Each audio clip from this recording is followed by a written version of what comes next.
На территории нашего региона проходит первый этап реализации концепции государственной семейной политики на период вплоть до 2025 года.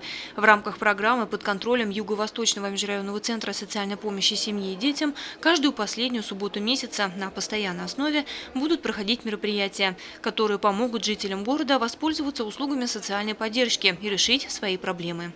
Первым мероприятием этого года в городе Сибай мы хотели бы организовать субботу, семейную субботу. Именно в субботу в средствах массовой информации объявление еще будет. По многим точкам нашего города будут организованы различные мероприятия.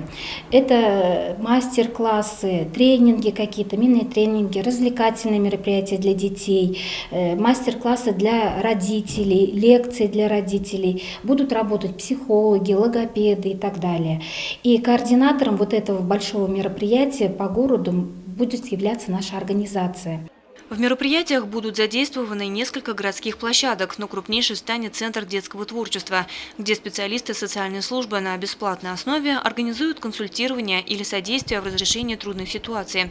Также будут организованы мастер-классы для детей всех социальных категорий и отдельные занятия для их родителей.